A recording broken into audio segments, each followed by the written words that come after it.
அனைவருக்கும் வணக்கம். இந்த ராசிக்காரர்களுக்கு காத்திருக்கும் மகிழ்ச்சி என்று சொல்லக்கூடிய வகையில் அடுத்த 7 நாட்கள் எப்படி அமைய போகிறது, குறிப்பாக ஏப்ரல் 15ஆம் தேதி முதல் ஏப்ரல் 22ஆம் தேதி வரை கிரகநிலைகளின் அமைப்பை ஆராய்ந்து பார்க்கும் போது இந்த ராசிக்காரர்களுக்கு மிக பெரிய அளவில் காத்திருக்கும் மகிழ்ச்சி என்று சொல்லக்கூடிய வகையில் எந்தெந்த நிகழ்வுகள் அமைந்துள்ளன என்பதை ஆராய்ந்து பார்க்கும் போது உறுதியாகவே ஒவ்வொரு கிரகநிலைகளின் அமைப்பும் சில ராசிக்காரர்களுக்கு காத்திருக்கும் மகிழ்ச்சியாகவும் சில ராசிக்காரர்களுக்கு காத்திருக்கும் அதிர்ச்சியாகவும் மாற்றிக் கொடுக்கும். அந்த வகையில் 12 ராசியில் எந்தெந்த ராசிக்காரர்களுக்கு இந்த வேளையில் காத்திருக்கும் மகிழ்ச்சியாக அமைய போகிறது என்பதை சற்று விரிவாக பார்க்கலாம். உங்களுடைய ராசி என்ன என்பதை கமெண்ட் பாக்ஸில் பதிவிடுங்க. இந்த வாரத்தில் உங்களுக்கு நல்லது நடக்க வேண்டும் என்று நினைத்தால் ரெட் கலர் ஹார்ட்டையும், அதே சமயம் நல்லதே நடக்காது கெடுதல் தான் நடக்கும் என்று நினைத்தால் ப்ளூ கலர் ஹார்ட்டையும் கமெண்ட் பாக்ஸில் பதிவிடுங்க. பார்ப்போம் ஒவ்வொரு பேருக்கும் என்னென்ன நல்லது நடக்குமா அல்லது உங்களுடைய எதிர்பார்ப்புகள் என்ன என்பதை பார்க்கலாம்.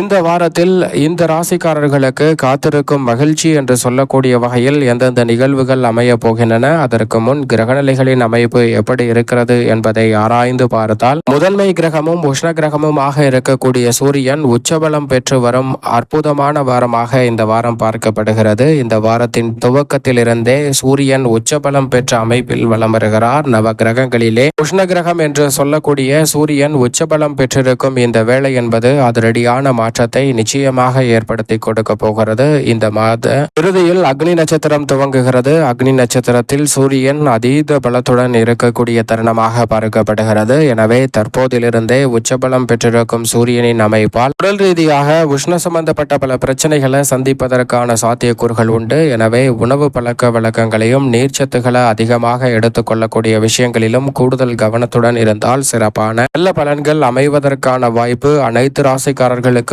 உண்டு என்பதை சூரியன் உச்சபலம் பெற்றிருக்கக்கூடிய இந்த வேளையில் உறுதிப்படுத்துகிறாருங்க. மேசராசியில் சூரியன் உச்சபலம் பெற்றிருப்பதால் உறுதியாகவே அதிரடியான மாற்றமும் ஆளுமையும் அதிகாரமும் கொண்ட வாய்ப்புகள் தசாபுத்திகள் இந்த வேளையில் உங்களுக்கு சாதகமாக இருப்பின் நிச்சயமாக ஆளுமையும் அதிகாரமும் கொண்ட வாய்ப்புகளும் பதவிகளும் பொறுப்புகளும் உங்களை தேடி வரக்கூடிய நல்ல சந்தர்ப்பம் உறுதியாகவே கிடைக்க இருக்கிறது. மேசராசியில் சூரியன் உச்சபலம் பெற்றிருக்கக்கூடிய இந்த வேளையில் 20ஆம் தேதி முதல் மேசராசியை விட்டு விலகி சுக்கிரன் தனஸ்தானம் என்று சொல்லக்கூடிய 2ஆம் இடமாக கருதக்கூடிய ரிஷபராசியில் ஆட்சி பலம் பெறுகிறாருங்க. ரிஷபராசியின் அதிபதியான சுக்கிரன் ஆட்சி பலம் பெறக்கூடிய இந்த வேலை என்பது உறுதியாகவே மிக சிறப்பான நல்ல வாய்ப்புகளையும் சந்தர்ப்பங்களையும் ஏற்படுத்தி கொடுக்கும் ஒரு அற்புதமான அமைப்பாக பார்க்கப்படுகிறது. கலைத்துறை மற்றும் அரசியல் துறையின் நாயகன் என்று அழைக்கக்கூடிய சுக்கிரன் இந்த வேளையில் ஆட்சி பலம் பெறக்கூடிய தருணம் என்பது அரசியல் சார்ந்த பணிகளில் நீங்கள் எதிர்பார்ப்பதை விட சிறப்பான வளர்ச்சி கிடைப்பதற்கான சந்தர்ப்பம் உண்டு. தசாபுத்திகள் வலுவாக இருப்பின் வெற்றி வாய்ப்பை பெறக்கூடிய முதன்மையான அதிர்ஷ்ட யோகமும் உங்களை தேடி வருகிறது என்பதை சுக்கிரன் ஆட்சி பலம் பெற்றிருக்கக்கூடிய இந்த வேளையில் உறுதிப்படுத்துகிறாருங்க. அதோடு மட்டுமல்லாது நவ கிரகங்களிலே சுகாதிபதி என்று அழைக்கக்கூடிய சுக்கிரன் ஆட்சி பலம் பெறுவதால் உறுதியாகவே முதன்மையான அதிர்ஷ்ட யோகத்தை பெறும் ராசியாக கடகராசி பார்க்கப்படுகிறது. லாபஸ்தானத்தில் இருப்பதால் நீங்கள் எதிர்பார்ப்பதை விட கடகராசிக்காரர்களுக்கு திடீரென லாபம் நிறைவாக அமையக்கூடிய சந்தர்ப்பத்தை சுக்கிரன் ஏற்படுத்தி கொடுக்கிறாருங்க. வித்யாகாரகரான புதன் மீன ராசியில் நீச்ச நிவர்த்தி பெற்று மேசராசிக்குள் நுழைகிறாருங்க. மீன ராசியில் அதிபதியாக குரு பகவான் திகழ்ந்தாலும் அங்கு நீச்சம் பெற்ற அமைப்பில் இருந்து புதன் மிக வலுவான இடத்தை நோக்கி நகர்வதால் உறுதியாகவே மிதுனம் மற்றும் கன்னி ஆகிய 2 ராசிக்காரர்களுக்குமே அமோகமான யோக வாய்ப்புகளை ஏற்படுத்தி கொடுக்கிறாருங்க. ராசியின் அதிபதியான புதன் நீச்ச நிவர்த்தி பெறக்கூடிய இந்த வாரத்தில் மற்ற ராசிக்காரர்களை விட மிதுன ராசிக்காரர்களுக்கும் கன்னி ராசிக்காரர்களுக்கும் இரட்டிப்பு நன்மை உண்டு. உணர்ச்சி வசத்திற்கு இடம் கொடாமல் மிகப்பெரிய அளவிலான பிரச்சனையாக இருந்தாலும் அதிலிருந்து சாதுரியமாக வெளிவரக்கூடிய சிறப்பான வாய்ப்புகள் இந்த தருணத்தில் உறுதியாகவே கிடைக்க இருக்கிறது. எனவே சரியாக இந்த தருணத்தை பயன்படுத்தி கொள்ளுங்கள். பல நல்ல மாற்றம் பொதுவாகவே நீச்ச நிவர்த்தி பெறும் உணர்ச்சி வசத்தை கட்டுப்படுத்தும் வித்யாகாரகரான புதன் பலம் பெறுவதால் நல்ல மாற்றத்தை சந்திக்கக்கூடிய சந்தர்ப்பம் உண்டு. சற்று கூடுதலாகவே மிதுனம் மற்றும் கன்னிராசிக்காரர்களுக்கு சிறப்பான யோகம் உண்டு. அதோடு மட்டுமல்லாது இந்த வேளையில் செவ்வாய் மிக வலுவாக குருவின் ஆட்சி வீட்டில் வலம் வருகிறார். அவருடன் இணைந்து சனியும் வலம் வருகிறாருங்க. பொதுவாக நவ கிரகங்களிலே சுக யோகாதிபதி நவகிரகங்களிலே சுப கிரகமாக முழு சுப கிரகமாக இருக்கக்கூடிய குருவின் ஆட்சி வீட்டில் எந்த ஒரு கிரகமாக இருந்தாலும் அதிரடியான மாற்றத்தை ஏற்படுத்தி கொடுக்கும். அந்த வகையில் சனி மற்றும் செவ்வாய் இணைந்திருப்பதால் சிறப்பான வாய்ப்புகள் கிடைக்க இருக்கிறது. ஆனால் பொதுவாக சனி செவ்வாயின் இணைவு என்பது சில குழப்பத்திற்கு வழிவகை செய்யும். பொதுவாகவே பல விஷயங்களில் காரிய தடை உருவாகுவதற்கான சாத்தியக்கூறுகள் உண்டு. எனவே சனி சாதகமற்ற இடங்களாக பார்க்கக்கூடிய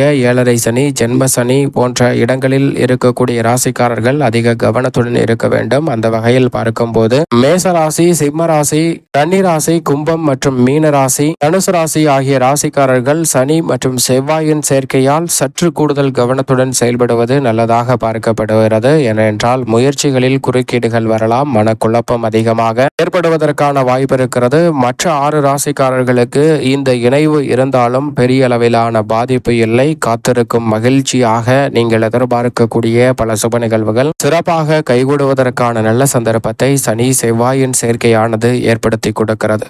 முழு சுபகிரகம் என்று அழைக்கக்கூடிய குரு பகவான் மிதுன ராசியில் விளம்பருகிறாருங்க. குரு பகவான் மிதுனத்தில் இருக்கக்கூடிய இந்த வேளையில் உச்சம் பெறுவதற்கு முன் இறுதி தருவாயில் வலம் வந்து கொண்டிருக்கிறார். எனவே குருவின் அமைப்பால் அதிக நன்மையை பெறும் முதன்மையான ராசியாக பார்க்கப்படுவது நிச்சயமாக துலாம் ராசி. 9இல் குரு முழுமையாக வலம் வரக்கூடிய வேளையில் துலாம் ராசிக்காரர்களுக்கு காத்திருக்கும் மகிழ்ச்சி என்று சொல்லக்கூடிய வகையில் இரட்டிப்பான நன்மையை ஏற்படுத்தி கொடுக்கிறார். 6இல் சனியும் 9இல் குருவும் இருப்பதால் காத்திருக்கும் மகிழ்ச்சி என்று சொல்லக்கூடிய வகையில் திருமணம் உள்ளிட்ட பல சுப நிகழ்வுகளை இந்த தருணத்தில் உறுதியாகவே துலாம் ராசிக்காரர்கள் சந்திக்கக்கூடிய யோகம் உண்டு. நிழல் கிரகமான ராகு மிக வலுவாக கும்பராசியில் வலம் வருகிறாருங்க. அதே போன்று மோட்சக்காரகரான கேது சிம்ம ராசியில் வலம் வருகிறார். நிழல் கிரகமான ராகு கேது தங்களது சஞ்சார தூரத்தில் பாதிக்கு மேல் கடந்து சென்றிருக்கக்கூடிய சூழலில் வீரியம் குறைந்திருக்கிறது. எனவே நிழல் கிரகமான ராகு மற்றும் கேதுவின் அமைப்பால் பொதுவாகவே அனைத்து ராசிக்காரர்களுக்குமே சிரமம் குறைந்து சற்று நன்மை நிறைவாக அமையக்கூடிய சந்தர்ப்பம் உண்டு. பாம்பு கிரகம் என்று சொல்லக்கூடிய ராகு மற்றும் கேதுவால் பெரிய அளவிலான சிக்கல்களை அனைத்து ராசிக்காரர்களுமே இந்த தருணத்தில் சந்திக்க வேண்டிய சூழல் இல்லை என்பதுதான் யதார்த்தமான உண்மை. ஆனால் அதே வேளையில் சந்திரன் இந்த தருணத்தில் சூரியனுடன் இணைந்து வலம் வரப்போகிறார். அதற்கு பிறகு சுக்கிரனுடன் இணைந்து உச்சமும் பெற போகிறாருங்க. அதை தொடர்ந்து இறுதியில் ஆட்சி பலமும் பெற போகிறாருங்க. சந்திரனின் அமைப்பை பொறுத்த வரைக்கும் அமாவாசை தினத்தை உருவாக்குவதோடு மட்டுமல்லாது உச்சபலம் அடுத்து வளர்பிறை சந்திரனாக பலம் பெறக்கூடிய இந்த வாரம் என்பது துரிதமான மாற்றத்தை சந்திக்கக்கூடிய வகையில் காத்திருக்கும் மகிழ்ச்சியாக சிறப்பான மாற்றத்தை ஏற்படுத்தி கொடுக்க போகிறார் சந்திரன். வளர்பிறை சந்திரனாக மாறுவதால் வளர்ச்சி நிறைந்த வாய்ப்புகளும் சந்தர்ப்பங்களும் அனைத்து ராசிக்காரர்களுக்குமே சிறப்பாக கைகூடுவதற்கான நல்ல சந்தர்ப்பம் நிச்சயமாக உண்டு. உச்சபலம் பெறுவதால் இரட்டிப்பு நன்மையை சந்திக்கக்கூடிய சந்தர்ப்பமும் உண்டு. ஆனால் அதே வேளையில் அமாவாசை தினத்துடன் சூரியனுடன் இணைந்து வலம் வரக்கூடிய வேளையில் நிச்சயமாக தென்புலத்தார் வழிபாடு என்று சொல்லக்கூடிய அமாவாசை விரத வழிபாட்டை இந்த தருணத்தில் நிச்சயமாக தவறாமல் மேற்கொள்ளுங்கள். அமாவாசை விரத வழிபாட்டை மேற்கொள்வதால் உறுதியாகவே பல சிரமம் குறைந்து உங்களுடைய வாழ்வில் காத்திருக்கும் மகிழ்ச்சி என்று சொல்லக்கூடிய வகையில் பல நல்ல நிகழ்வுகள் உங்களுடைய வாழ்வில் சிறப்பாக அமையக்கூடிய சந்தர்ப்பம் உறுதியாகவே கிடைக்கும் என்பதில் சந்தேகமே இல்லை.